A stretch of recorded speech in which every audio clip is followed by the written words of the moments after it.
All right, folks, well, let's go ahead and get started with the training here today. So, fortunately, it's good that you have your computers. Today's going to be a little different than last time. We did much more of a demo, step-by-step demo last time. Today's going to be a little bit more of a presentation / conversation. So we're going to be talking about specifically how to find or, in particular, create engaging content for your Facebook page. And this is also content that can be shared on your personal profile. So before we start, just a quick show of hands. How many of you were here for last training? So about half the room or so, okay? So last training was about how to set up your Facebook business page. So this training, we are assuming that you already have a Facebook business page. So if you don't and you need that information, we did record the presentation last time. We are also recording this one as well. So I actually have a camera recording it. I'm recording the slides or what's on my screen, and then I'm also recording the audio. And I'll put all that together, so we'll share that with everybody after the event. So quick disclaimer before we get into the actual content here. I just want to remind everybody, we're going to be giving out a lot of tips and tricks and advice. Please make sure you check with your broker before you use any of this advice or you make any posts, because every business does have their own internal rules. We want to make sure you're following those rules. So just to tell you a little bit about myself, if this is your first time here. So my name's Nick Niehaus. I'm the co-founder of Connect Marketing. And we started Connect Marketing about 4.5 years ago. And our focus at Connect Marketing is making real estate agents local famous. So we're very specifically catered to the real estate industry. And we do things like, in particular, helping real estate agents get really comfortable with social media, in particular Facebook, get really comfortable with the idea of being on camera, and get used to making video content. So that's our specialty in our business. And then we help them use that video content to grow a following and to stay in front of their sphere of influence and to generate consistent business from those people. So that's what we do. I do a lot of public speaking. I speak at the Logan University of Chiropractic. I speak at the St. Louis County Library Small Business Series. That's a very long name. But a lot of what I talk about is things like networking at Logan, and then Facebook marketing for the library as well. All right, so let's get right into it. We got about an hour's worth of presentation today. So what I want to first do is make sure you understand what is going on with Facebook. So Facebook is, it's been around for quite a while now. I think it just had its 14th birthday recently.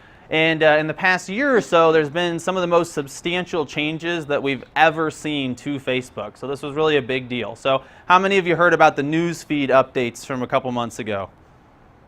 All right, so about half the people, I remember the last one, most people there had heard of those. So basically, Facebook decided that they wanted to handle things substantially differently. We're going to get into the details of that in the future, or down the presentation later. But what I want to mention right now is, first of all, Facebook really wants to start pulling some of the TV advertising revenue onto their platform. So right now, about $80 billion a year is spent on television commercials. Facebook makes all of its money from advertisement, and so they're eyeing that $80 billion. They really want a chunk of it, if not all of it. And so Facebook and Google with YouTube are really competing for that. And what that means is that they really want people watching video on Facebook. Now, there is a little bit of controversy there, because they actually want people watching video, but they also realize that sometimes just watching lots of video is not the best experience. And so they have changed their algorithm. So some videos are doing better than they were before, and others have really dropped off. In particular, they're not showing as much news. So I don't know if anybody's noticed that, but in the past month or two, there's a lot less national news being shown on Facebook and international news, but there's more local news. So we'll talk about that in a second. So that's number one, is you want to keep that in mind, is that Facebook wants people watching video because they want to start taking those commercial dollars from television. And the second thing you want to know is that organic reach has decreased significantly over time. So when Facebook first started, if you were to post something on Facebook, everybody who logged in would then see that in their news feed. And the longer it was since you posted it, the further down it would be in the news feed. But every single thing showed up. So when you got on Facebook, what you would generally see is stuff that was posted in like the past 30 minutes. And over time, Facebook decided, hey, just because somebody posted it recently doesn't mean you're going to find it interesting. So we want to start showing you things that we think you're going to enjoy, as opposed to just what was posted recently. So that's why this reach has decreased. So what reach means is, of the number of people who like your page, how many of them actually saw your post, right? So that's your reach number, is the total number of people who saw your post. Now, that can be bigger than the number of people who like your page. If you have a really cool post and you make it public and a lot of people engage with it and comment on it and it does really well, it may actually show to more people than the number who like your page, right? But that's what that reach number is how many people saw the post.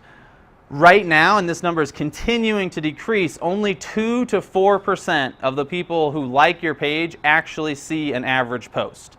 Right? So if you put something out there that's not all that interesting or it's really promotional and people are not happy to see it, it's only going to be shown to a couple people. Let's say you have a couple hundred likes, maybe only 8 people are going to see that post. So the reason for that is because Facebook wants to specialize, wants to really provide people with value. They want to make sure that everything you see is useful or interesting in some way. And the other side of it is they want your money, right? So we probably all realize Facebook is a big business. They're worth like $500 billion. And the way they make their money is to take your money to show your stuff to your audience. And so I think that a lot of people look at this and they're scared of it. They don't like that Facebook's taken away their reach. But I think it's actually a good thing. People are having a better experience on Facebook than they were a couple years ago when you just got a barrage of random stuff. And it also means that if you do have a little bit of money to play with and advertise, you're going to get more attention, right? Because there's not as many posts out there. So there's not as much clutter on Facebook. So the other way that you can get around this is what we're going to be talking about today. So that's how do you create content that's going to get people interested, that's going to get them excited, that's going to get them commenting on and liking your posts. And then that's going to get Facebook to show it to more people. And so a quick example of that would be one of the services we do with our clients is we help them make their first 3 social media videos. They're very simple, usually talking head style, which means somebody standing in front of a camera talking. And then we post that on their business page and their personal page. And a lot of them have actually gotten more views than the total number of friends that they have because Facebook really liked that content. It got a lot of people engaging and it was shown to a whole bunch of people. So that's one of the things you can do, and we'll talk about more about that in a second. So a couple takeaways from these trends, from these changes. The first thing is that you want to be selective and you want to be strategic when you're deciding what to share on your Facebook page. So what that means, and I have on here the 5-to-1 rule. So you want to think of a ratio of 5-to-1, 5 being interesting, engaging content, basically things that are not about what you do for business. Right? So things that are not about buying and selling houses. That doesn't mean they can't be related to real estate, but it should not be a post talking about using your services. And then the 1 is the post that asks people to use your service. Right? So an example from my life and my business is, we sell marketing to real estate agents. That's obviously what we do as a business. But most of the stuff I post is either about, what I did that weekend. Like my friend got some really awesome tickets to a Blues game last week. It was all inclusive and we didn't even know we got there. It was like this huge experience for us. So I posted about that, took some pictures. That would be a great example. I talk about things that are business related but that are not marketing related. So talking about entrepreneurship. I work out of the T-Rex startup space downtown. There's 200 startups down there. So obviously there's a lot of content. We actually have a show we do every Friday where we interview a different startup founder and we talk about entrepreneurship. So there's all that. And then every 5th, 6th, 7th post is going to be something about helping real estate agents do marketing, right? So that's the ratio I want you to keep in mind, is that you want to only be promoting every 5 or 6 posts. And you can kind of think of it as a trade-off, right? So if you do a good job of educating and entertaining and being, personable and friendly with people 5 times, then you have permission to ask for something once. Now on the flip side of this, has anybody ever seen a Facebook profile that only ever talks about what they do for a living? Real quick, show of hands, right? A lot of MLMs, people seem to do this a lot. It gets really obnoxious, right? So the first couple times you're like, great, I'm happy for them, they're doing something cool. And then after like the 30th post, you're like, I'm going to unfriend this person, right? It just gets obnoxious. So it's kind of similar to the person that only ever talks about politics, right? It's like you need to have a couple different conversations going on social media. So keep that in mind, 5-to-1 rule, 5 posts where you're giving without an expectation of any business in return, and 1 post where you're asking for business. The second thing is that I really want you, and this is going to be a big theme of all 12 of these trainings, and even some of the later trainings are going to focus on how to start making video, but I want you to start thinking about making your own video content and to talk about your life. So not, again, just real estate, but to talk about what you have going on in your life, right? That is the kind of stuff that people love to see. People love that sense of being behind the scenes. So well, not everybody loves reality TV, but a lot of Americans love reality TV. And that's a big reason they like it, is because as fake as a lot of it is, we feel like we're getting that behind the scenes view of things. And so people really like to see that on social media. They like to see that you're a real person. So what that means, and I did a presentation about a month ago, somebody gave a really good suggestion, and she and her friend had challenged each other to make one video every day for 7 days, right? So it sounds pretty intense. What they did though is they just recorded what they were already doing that day, right? So one of the videos was about gardening, because she was out there like weeding her garden, so she recorded that for about 5 minutes. Another one was her bathing her St. Bernard dog, which was kind of a funny video, right? Nothing to do with her business. So they were just things that were going on in her life. But what it does is it helps you stay top of mind with your sphere of influence, right? So if you have a lot of friends on Facebook, people that have liked your page, that's the kind of stuff that they're going to watch. They're not going to, if they're not looking for a house, they're not going to watch all your listing videos, right? People that need a house are going to watch those. They might watch a couple because they're curious, but a much better way is to stay in front of them with stuff about yourself. So that's going to be a big theme today, is just looking for opportunities within your life, things you're already doing, and then talking about them, as opposed to trying to find some website that's got a bunch of good articles to share. We'll talk about some of that as well, but you really want to focus on your personal life. So real quick, I just want to touch on the business page again, for those of you that weren't here at the last training. So one of the main things I just want to point out here is you really do need a business page, and the reason for that are the analytics that you're able to get on the back side of that page. And the reason that this is so important is that Facebook provides you with all kinds of data that you do not get through your personal profile. So if you post something on your business page first and then you share it to your personal page, you're going to get all these kind of stats. So you can see on the right here, this is an example of the kind of things Facebook will tell you. One of which is relationship status, they got education level, job title, they have all kinds of interests.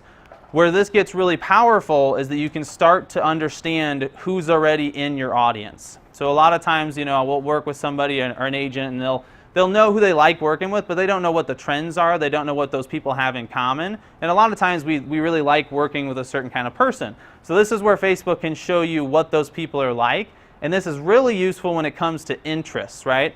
So I think if you have a couple hundred likes on your business page and you can find out some of the data about those people, you can actually come up with some good topic ideas. So that's a main reason to have a business profile. If you missed that class, like I said, go ahead and email me and I'll send you the recording. All right, so now getting into how do we decide what kinds of content to make, right? So how do we decide what should be the topics? Who are we talking to? What do we want to share with them? So one exercise I'd strongly recommend you do, and we're not going to go through this entire thing today because it takes about an hour, but I'd really recommend, if you haven't already, creating a customer avatar. So has anybody done this before? You create kind of a demographic profile of your ideal customer? Pretty new to everybody? Okay, so I strongly recommend this. This is probably one of the most important things we do with all of our new customers, is we really make sure to pin down who their ideal client is, because that's how you decide what you're going to create, what kind of content you're going to create, and also who to target when you run ads. If you do not have this information, it's very easy to waste your time and money simply trying to talk to everybody. And in marketing, one of the worst things you can do is try to cater to everyone. It's you're not going to get through to anybody if you try to speak to everyone. All right, so this is going to help you narrow things down. So what is a customer avatar? So a customer avatar is essentially a bunch of pieces of information. So we call it demographic and psychographic information. So demographic is things like how old someone is, what they do for a living, how many children they have, etc. And then psychographic are things that have to do with their personality or their mind. So things like their interests and their hobbies, those would be psychographic information. And just an example here would be to go through and fill out all of that information thinking of one specific person. So what I would recommend you do is when you're done here, if you want to go through this exercise, I would go to Google and look up just the words customer avatar and then the word click funnels. So click, like on a mouse, click, and then funnels.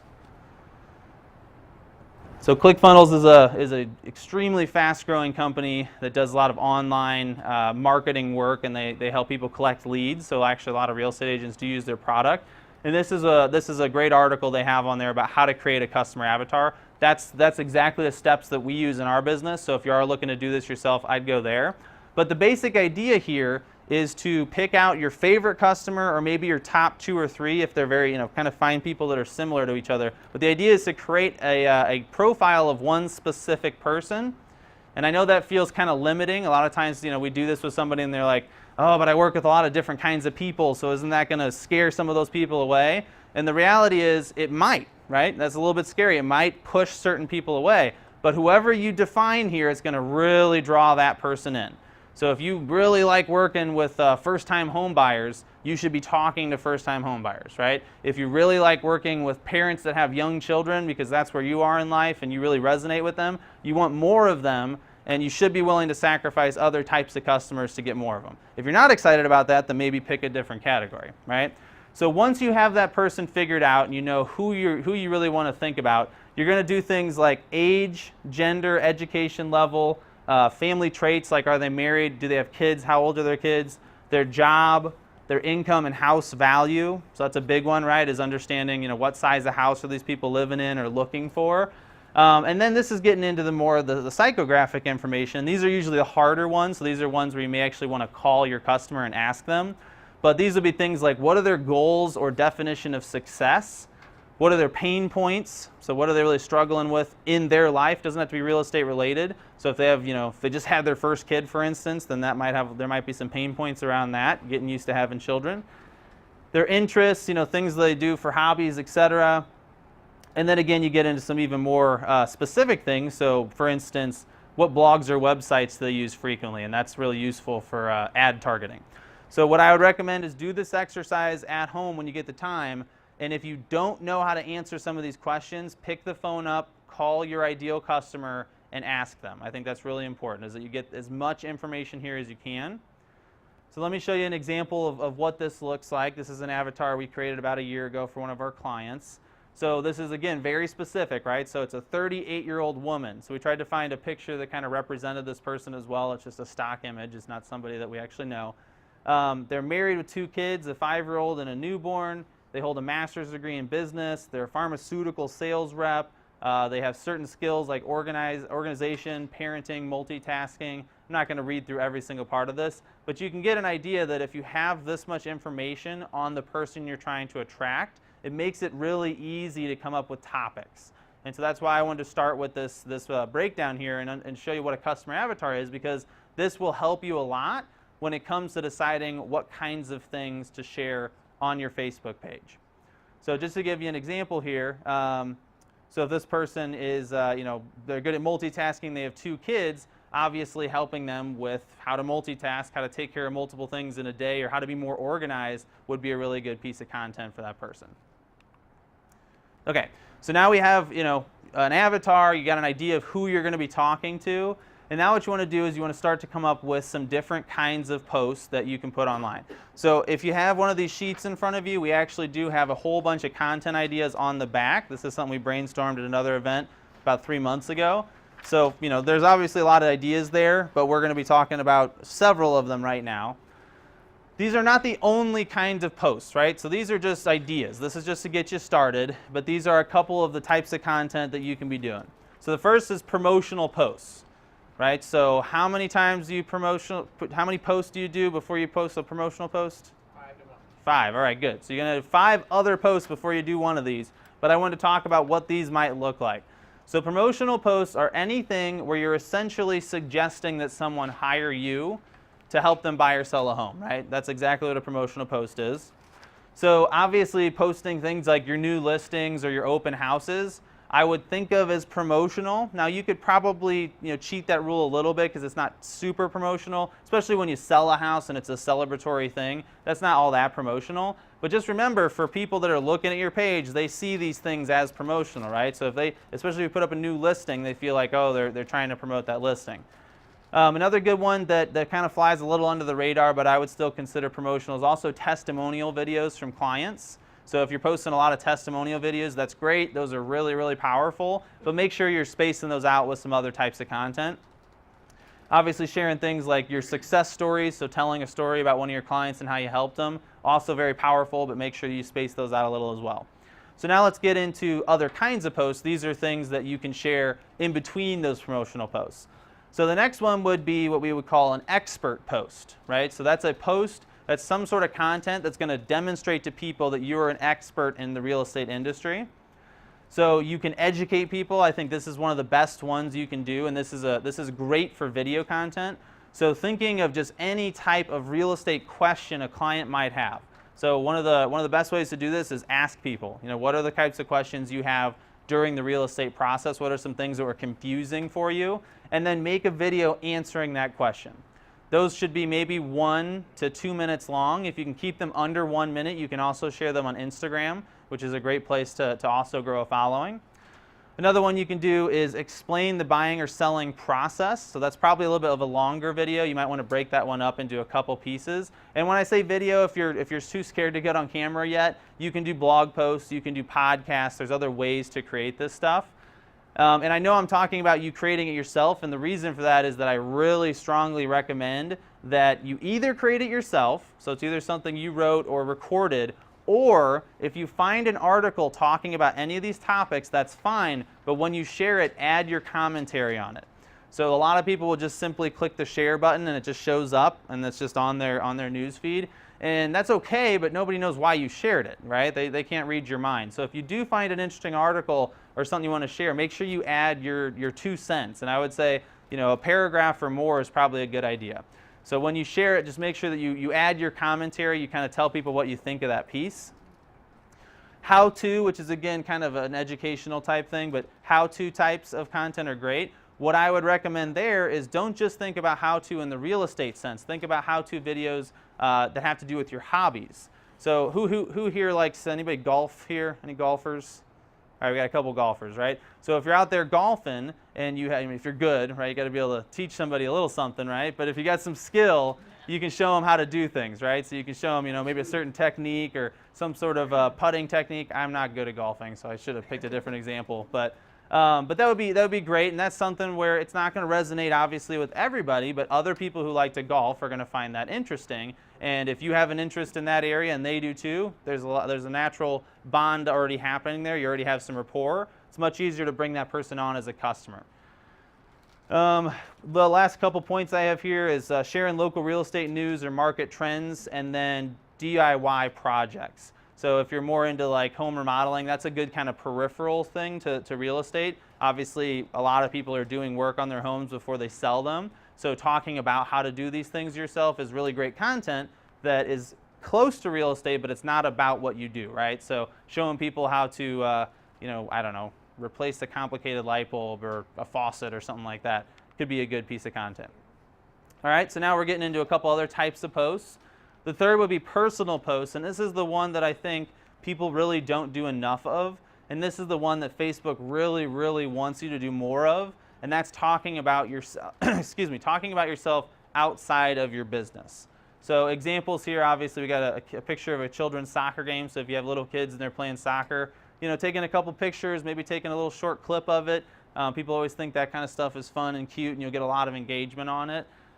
Posting about your hobbies, that one, I really can't stress enough. I think sometimes people get a little nervous talking about what they do for fun, but you're going to find a lot in common with other people. Posting jokes, that's one that not everybody obviously wants to be funny online, but some people are really into it.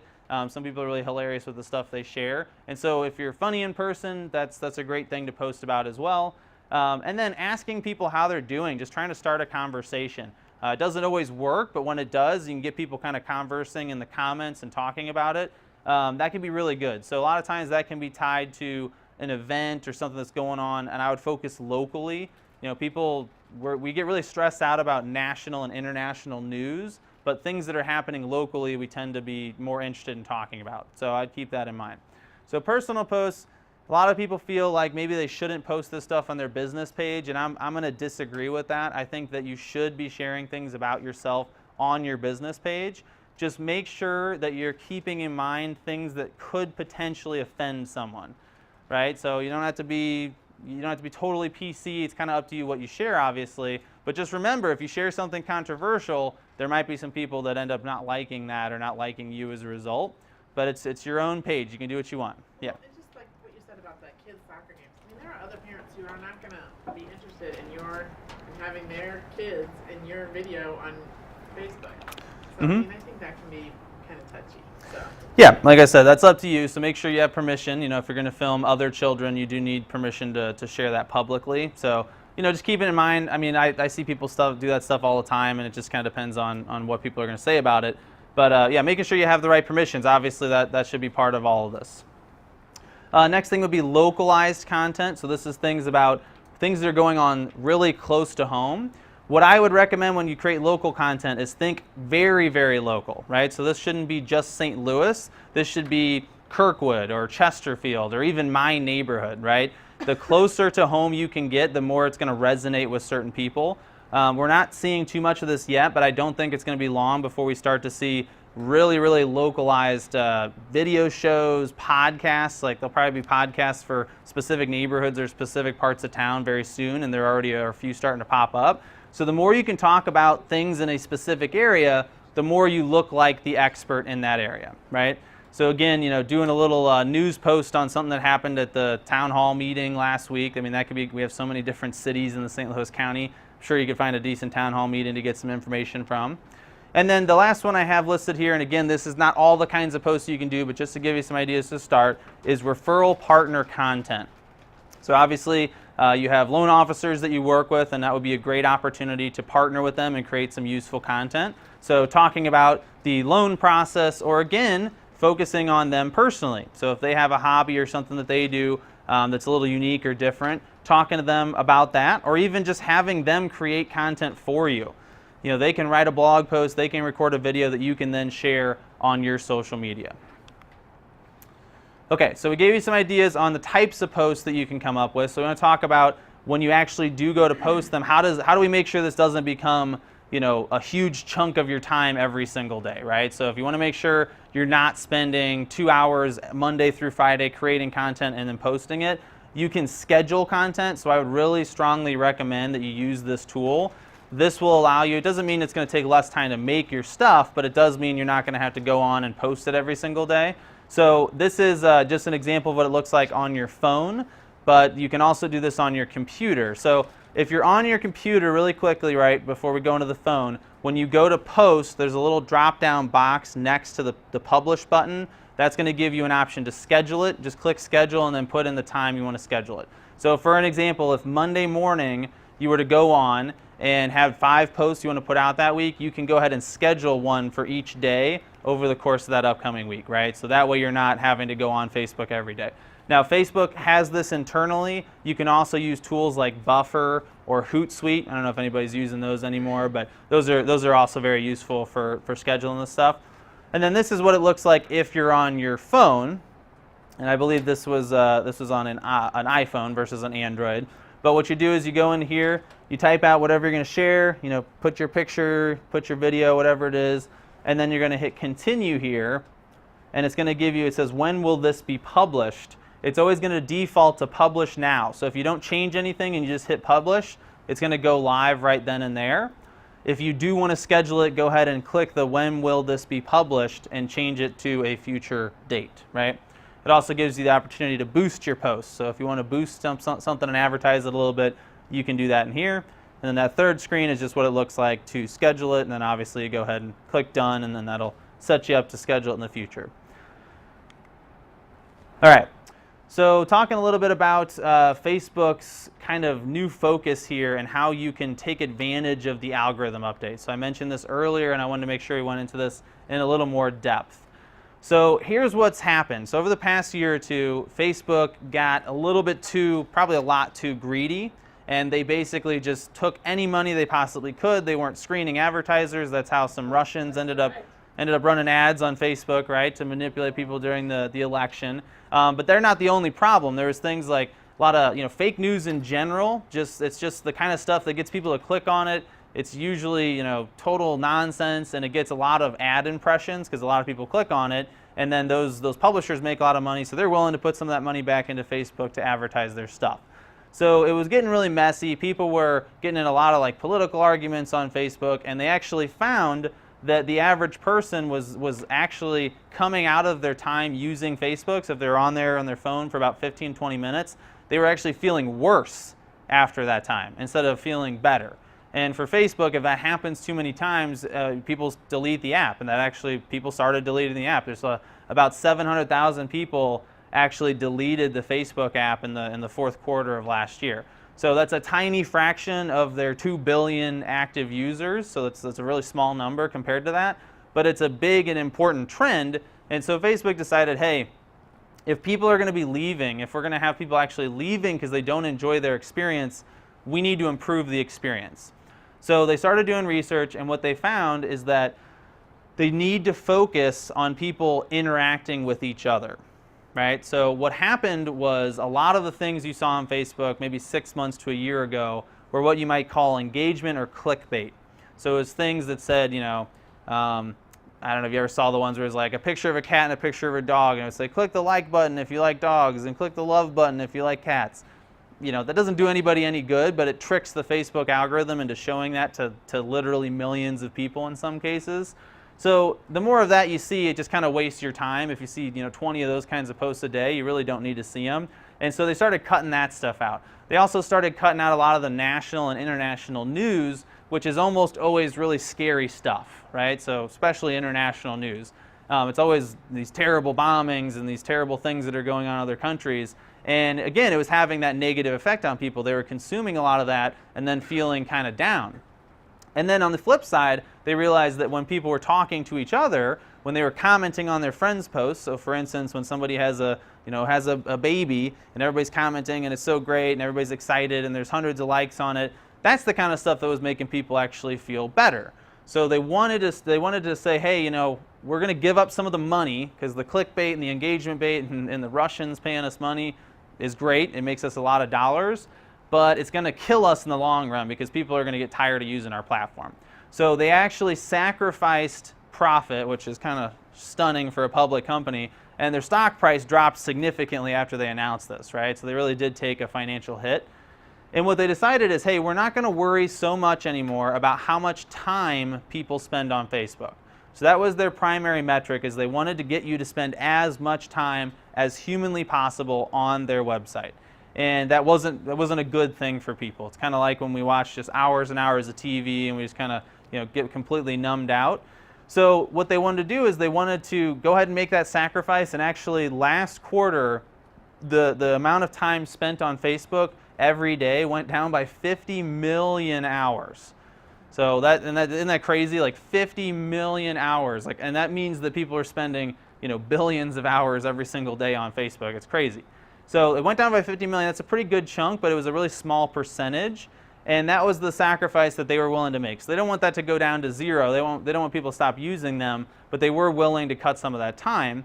And so I know I'm getting into this in pretty into detail, but I want to make sure everybody understands what this means moving forward and even right now.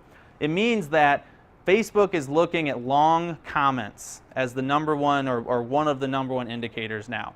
And what that means is that when you post something, and this is both your business page and your personal page, the more comments you get and the longer that those comments are, the more pace Facebook's going to show that post to someone. So that's probably one of the main rules you should take away from today, is that if you're focused on anything, focus on getting people to leave long comments on your posts. And then please respond to their comments as soon as you can.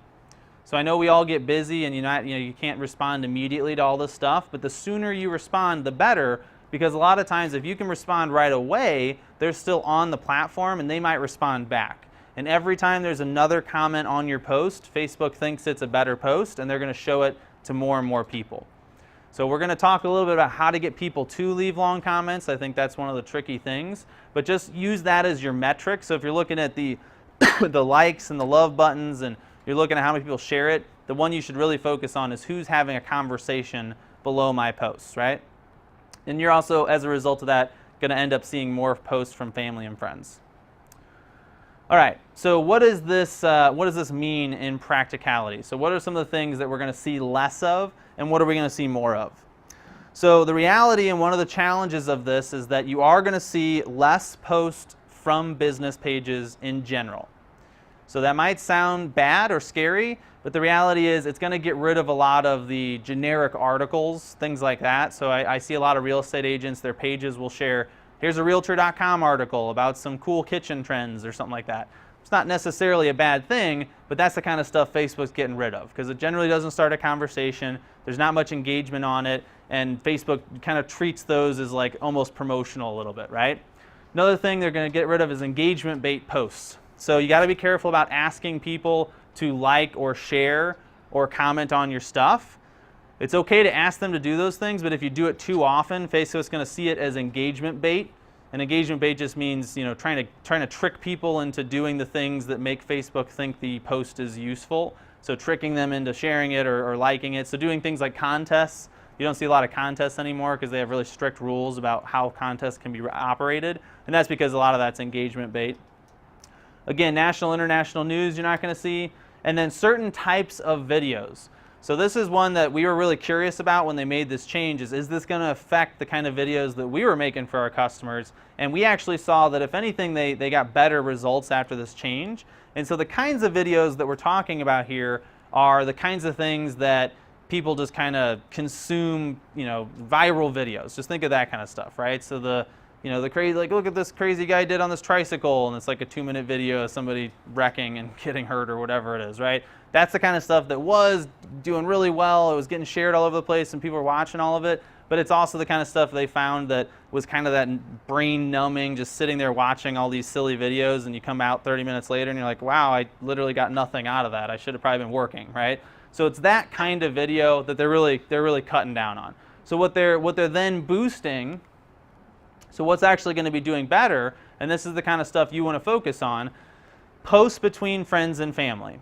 So that's one that right off the bat is an obvious one. If they're getting rid of more of the national and international news, they're replacing it with more content from your family and friends. And you may or may not notice this because everybody's Facebook experience is a little bit different, but this is something I definitely noticed, is that almost everything shared by my immediate family, my cousins, and a lot of my friends, you know, out to about my say 50 closest friends, I'll see almost every single one of their posts, right? So Facebook really likes that. Where that's potentially useful to you is on your personal profile. So again, both your business page and your personal profile are important tools in your business, and anything you share on your personal profile is more likely to be shown to more people because of this adjustment. Next thing we talked about already, which is long comments. So any post that's getting people to have a conversation. Local content is going to be doing better. Facebook actually just announced the other day they're investing $3 million into helping local newspapers learn how to increase their subscriptions using products like Facebook. So I don't know if they'll be successful or not, but the reason they're doing that is because they really want to help these local papers survive, because that's where a lot of us either get our news directly or the news that comes from the national platforms actually usually starts at the local level. So we don't want to see those newspapers die out, so they're trying to help them out. But think of it this way too, is that you can be a local newspaper. So being a local reporter, talking about things that are going on, again, in your neighborhood, at the local high school, whatever it might be, is a great way to demonstrate that you're a local expert. And especially as these papers are struggling, you know, like the Post-Dispatch, Riverfront Times, I mean, their staffs are a lot smaller than they used to be, means that there actually are a fair number of stories that are not getting told locally, and that's an opportunity to get some attention. So those are the kinds of things that it's a little more planning, a little bit more ambitious, but if you can create some of that kind of content, something that's about, you know, local news stories, Facebook's going to show it to a lot more people for free. So that's a really good one to do. Facebook Stories, so this is another one I'm kind of curious to see. How many people have posted in the Stories feature on Facebook? I got one. All right, congratulations. I don't know anything about it, but so, I posted there. So Facebook Stories, they ripped off of, well, they got it from Instagram. Instagram ripped it off of Snapchat. So Stories was one of Snapchat's kind of original big innovations a few years ago. And it's basically, it's just a picture or video or collage of the pictures and videos that lives kind of at the top of Facebook. And you can update it on a daily basis, and it goes away after 24 hours, right? So if you've ever used Snapchat, it works a little bit like the way Snapchat works. They're not that popular right now on Facebook. They're really big on Instagram. So Instagram copied that from Snapchat, and then Instagram started growing really fast right after that, and Snapchat basically stopped growing. So depending on which of those two you like more, you're either happy or sad about that. But The reality is on Facebook it didn't take off quite as much, but they're still pushing it. So they are trying to show those stories to as many people as possible. So a lot of times what you're sharing in the story is just stuff you've already shared. It doesn't actually take any extra effort, but just keep that in mind. Putting your stuff in stories is going to get you in front of extra people. The next thing on the list here is video, and especially live video. So again, later in these 12-week trainings, we're going to do some demonstrations on how to make your own video content. But live video is really, really simple. And the reason it's so powerful is that Facebook actually sends a notification out when you go live. So for a lot of your friends, they get a little notification. Sometimes your video even pops up on their screen and starts playing. Obviously, that's a great way to get people's attention. So anytime you can do a live video, those are really awesome opportunities. And just to give you a couple examples there, what's really popular in live is the kind of stuff you wouldn't necessarily see elsewhere, right? So a good example would be going live at a concert. Again, keeping in mind the legality of whether or not you're allowed to record those things, and again, that's up to you just to decide that. But going live at places where there's something exciting happening and it's timely, right? So it's happening right now, and it's not going to be happening later. That's where live is really popular or really powerful. The other thing you can do, though, is just go live and interview somebody, or just go live and talk to the camera. There's a lot of people are still kind of figuring out live video, and that's something that we're working on a lot in our company. But it is very powerful, and the main reason is that Facebook wants it to work. They really want live video to be a big thing on their platform, so they're pushing it more than they would other stuff. So keep that in mind. All need filters on their cameras so that we look 20 pounds thinner. Well, there's some things you can do, and there's some things, like I said, we'll go over that in another training, like a couple things you can do to not maybe lose 20 pounds on camera, but at least look nice on camera, right? And the last thing here is Facebook group posts and conversations. So groups are, they've been on Facebook for a few years now. They're becoming more and more popular. The reason that groups are favored by Facebook is that they are interactive. So a page is pretty one-sided. The page is basically me broadcasting. It's like a television station. So I post things and you consume them. You can comment on them, you can like them, but it's fairly one-sided. A group is much more of a conversation. So it still works the same way. You still post things in the group, but other people tend to engage with them significantly more than with a page. And the reason for that is that a group is usually, it's all people that have a similar interest. So the best Facebook groups are ones where people have something specific in common.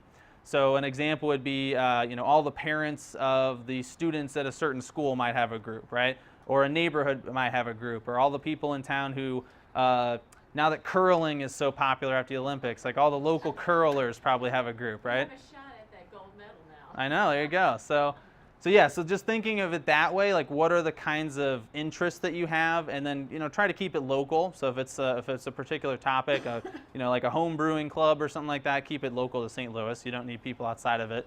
We're not going to get into creating your own group, but I do highly recommend it.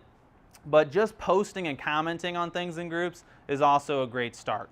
So there's all kinds of groups around town. A lot of them are fairly open. You can join them. I would make sure you join anything that has to do with where you like to work, if there's particular neighborhoods you like to work in, certain people you like to work with. If you have children and they're in a certain school, make sure you're in all those groups. And I would try to hold back on the promotional stuff. Groups are, if it's your group, being promotional is probably okay every now and then. But if it's not your group, make sure you ask permission before you post something promotional. So if you have an event or something you're trying to tell people about, don't just throw it in there. People do it all the time. It's kind of spammy. It's kind of rude. So just make sure you ask permission for that. But engaging with people in any other way is great.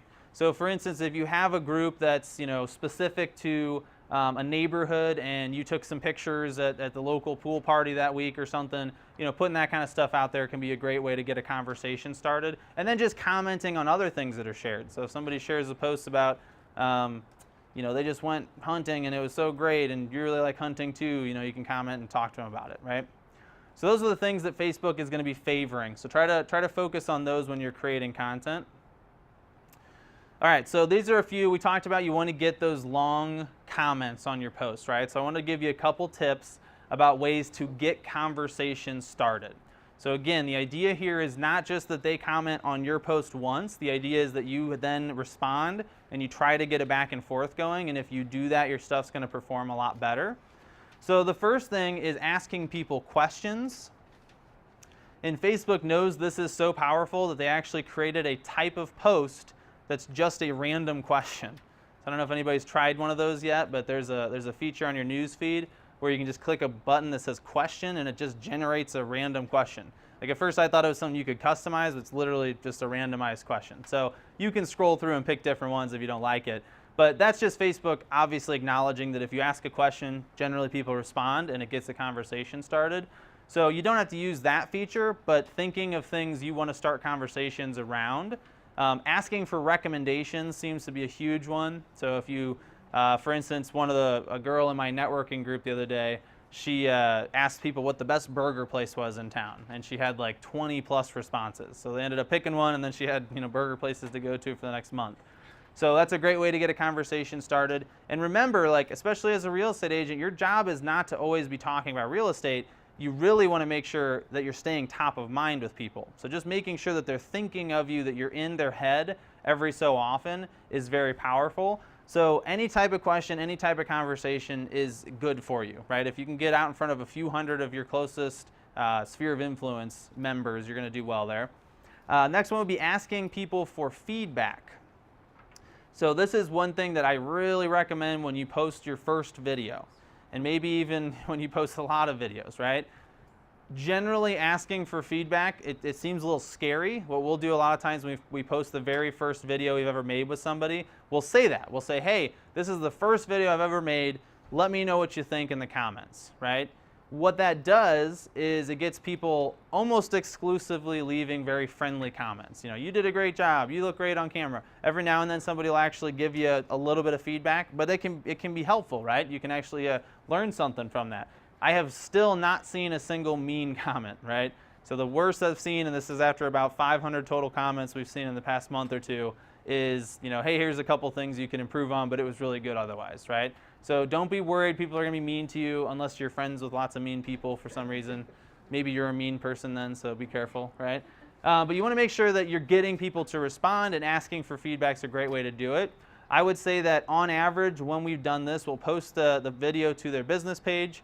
We'll say the same thing there, and then we'll share that to their personal page. So again, we're tracking all those stats from the business page, and they'll add a little comment to the top that says, hey, this is my first video. Let me know what you think. Please be nice, haha, that sort of thing. When they do that, they're generally getting on average about 70 to 80 engagements. So the likes, the hearts, all that kind of stuff. And that's just on the personal page. They're usually getting another 10 or more on the business page. And they're getting, I've seen as many as 100 plus comments. A lot of them are getting around 50 or more, right? So those videos are generally ending up being shown to more than the people that they're friends with. So they're showing, let's say they have 200 likes on their business page and 800 friends, we'll call it 1,000 total. A lot of people in that situation, their video is actually being shown to 1,500 or 2,000 people. So it's doing so well, and this is all free, they're not boosting it. It's doing so well without paying any money that Facebook's deciding to show it to more people outside of their friend group. So that's a great way to also expand your sphere of influence, right? Because now you're getting some new people in there. Next one will be sharing a long story that's both genuine and personal. So my example of this is when I got to go to that Blues game the other day. I wrote like a probably 6 or 7 paragraph story, and then I took a little clip of the actual game and some pictures of the seats we had, and I shared that. I think I got like 40 engagements on it and like 5 or 6 comments, and had a conversation with a couple of those people. So again, you're not looking for super outside the box creative stuff. You're just trying to stay in front of people, right? Everybody has the right to post on Facebook really as many times as you want. So just making sure you're taking advantage of that and sharing with people, staying in front of them. And I will say, whenever you talk, the Blues haven't been doing that well, so they won the game, thank God. So that was nice. I got to at least talk about them winning. But obviously you want to talk about things that are exciting. So if the Blues are doing a little bit better, that post probably would have performed a little bit better.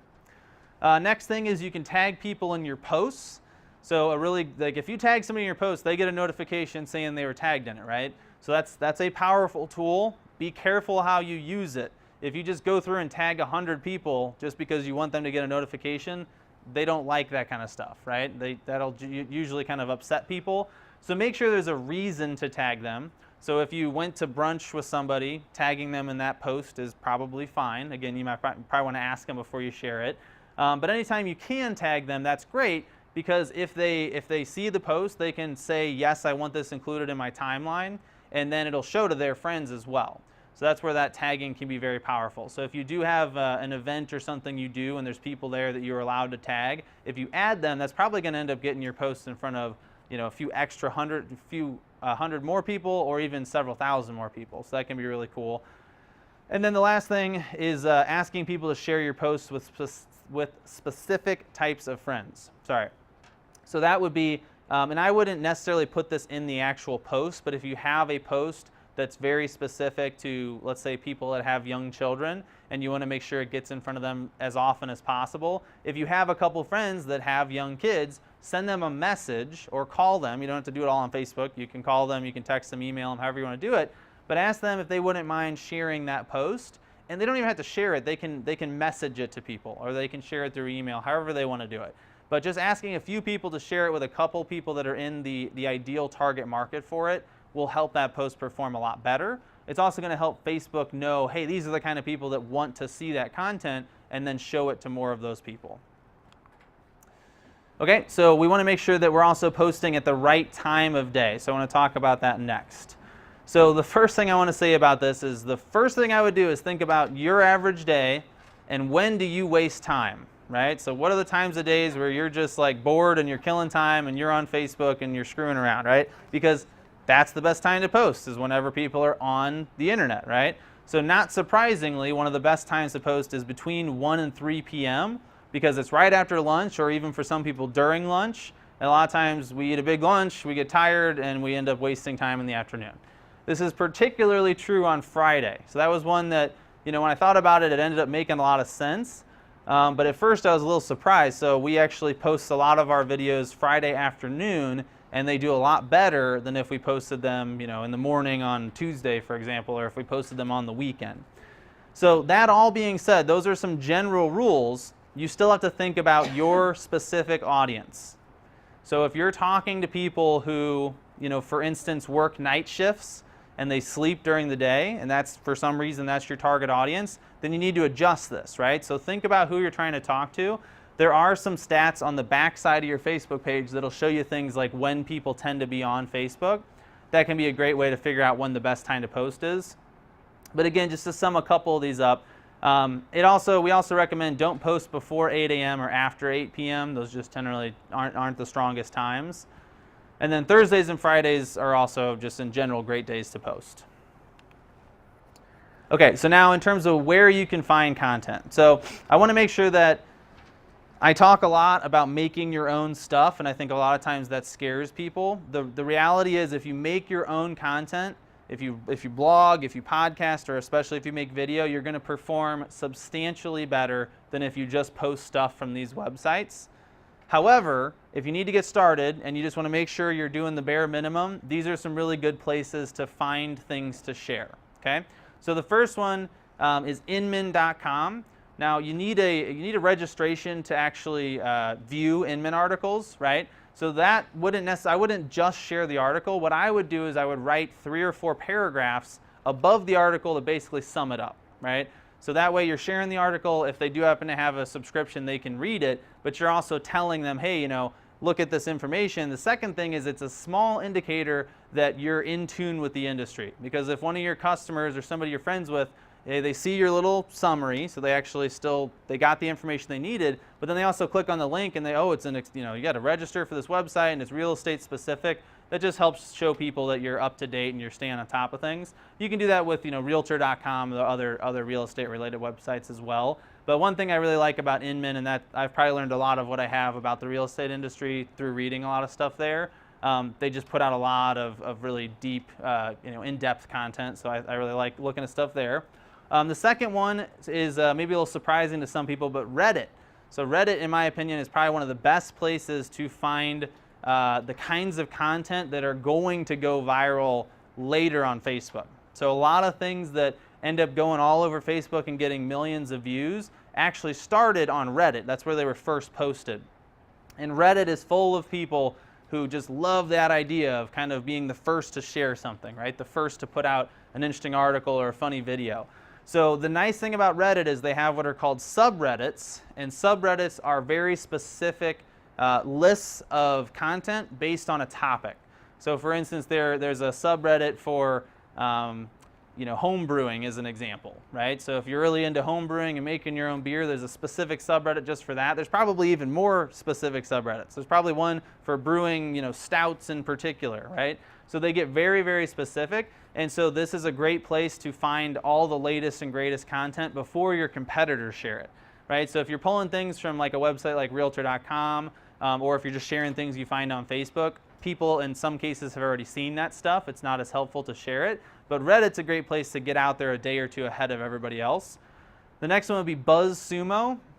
So BuzzSumo is it's more of a paid tool. It's similar to Reddit, but it's a little bit more kind of down the road. So what BuzzSumo does is it shows you what are the most currently popular pieces of content on the internet. So it looks at Facebook, it looks at Twitter, and it says, okay, what has been shared the most? And then you can search based on topic. So you can look for things, again, that are in your certain interest or in real estate.